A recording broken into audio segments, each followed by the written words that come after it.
정치권에선 국민의힘 추경호 전 원내대표 체포동의안 통과에 따른 후폭풍이 계속되고 있습니다. 여야는 대장동 사건 국정조사를 놓고도 팽팽한 신경전을 벌이고 있는데요. 국회 연결해서 자세한 내용 알아보겠습니다. 홍서영 기자. 네, 국회입니다. 어제 본회의에서 체포동의안이 가결되면서 국민의힘 추경호 의원은 다음 달 2일 구속영장 실질심사를 앞두고 있는데요. 더불어민주당 정청래 대표는 추 의원에 대한 구속이 결정되면 국민의힘은 내란 정당이라는 오명을 쓰게 되고 위헌 정당을 해산하라는 국민의 목소리가 높아질 것이라고 말했습니다. 관련 발언 듣고 오시겠습니다. 추경호 전 원내대표의 계엄 해제, 표결 방해 의혹이 사실로 입증된다면 10번이고 100번이고 국민의힘은 위헌 정당 해산감이라고 말해왔습니다. 실제 그런 일이 벌어지지 말란 법은 없습니다. 정 대표는 구속영장이 기각되면 화살은 조희대 사법부로 향할 것이라며 어떤 결과가 나오든 사법개혁은 예산 직후 열리는 임시국회에서 반드시 처리하겠다고 못 박았습니다. 반면 국민의힘은 영장이 반드시 기각될 것이라고 맞받았습니다. 국민의힘 장동혁 대표는 아무런 실체가 없는 빈 껍데기 구속영장 청구라며 영장이 기각된다면 이재명 정권이 엄청난 역풍을 맞게 될 것이라고 주장했습니다. 여야는 어제 대장동 사건 국정조사 합의가 불발된 데 대해서도 신경전을 이어갔습니다. 민주당 김병기 원내대표는 민주당이 정작 국정조사를 받겠다고 하니 국민의힘은 딴짓을 한다며 그간 검찰과 합작해온 행위가 드러날까 피하는 것 아니냐고 지적했습니다. 그러면서 국민의힘 의원들의 패스트트랙 사건 항소를 포기한 검찰에 대해 대장동 사건 항소 포기엔 벌떼처럼 일어나더니 왜 입을 다물고 있냐며 세상 무서운 줄 모르고 건방을 떤다고 강하게 비판했습니다.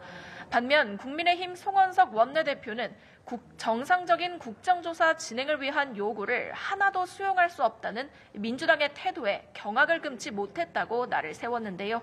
발언 듣고 오시겠습니다.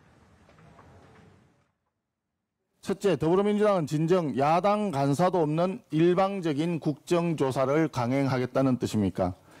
둘째, 여야 합의 없이 여당이 부르고 싶은 정인만 불러서 그들만의 국정조사를 실시하겠다는 뜻입니까? 송 원내대표는 이어 민주당은 꼼수 쓰지 말고 당당하게 원칙의 정치를 보여달라고 촉구했습니다. 네, 이재명 정부 첫 예산안 처리 시한이 임박했죠. 여야가 쟁점 중 하나였던 배당소득 분리과세 최고 세율 인하에 합의했다고요? 그렇습니다. 여야가 오늘 오전 배당소득 분리과세 최고세율 인하에 합의하면서 논의에 다소 진전이 이뤄졌습니다. 배당소득 2천만 원까지는 14%, 2천만 원부터 3억 원까지는 20%, 3억 원에서 50억 원 구간은 25%로 합의했고요. 특히 50억 원 초과 구간을 신설해 최고세율을 30%로 설정했습니다. 박수영 기재위 조세소위 위원장은 50억 초과는 100명 정도밖에 안 된다며 내년도부터 바로 시행한다고 설명했습니다. 민주당에서 최고세율 25% 인하를 앞장서서 주장해온 이소영 의원은 아쉬움이 남는 건 사실이라면서도 배당의 실질적인 확대가 곳곳에서 일어날 것이라고 기대했습니다. 다만 내년도 예산안이 법정 처리 시한인 다음 달 2일까지 처리될 수 있을지는 마지막까지 지켜봐야 할 전망입니다.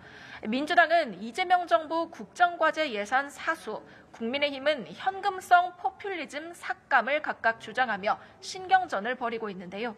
여당은 당초 오늘 예결위 전체 회의를 열고 예산안을 처리하겠다는 방침이었지만 사실상 오늘 개최는 어렵다는 관측이 나옵니다. 예결위 관계자는 연합뉴스TV와의 통화에서 주요 쟁점은 여전히 이견이 크다며 서로 버티기에 들어갔다고 분위기를 전했습니다. 조금 전엔 양당 원내대표가 만나 1시간가량 법인세와 교육세 쟁점을 협의하기도 했는데요. 합의에는 이르지 못해 주말 동안 추가 협상을 이어가기로 했습니다. 지금까지 국회에서 연합뉴스TV 홍서연입니다.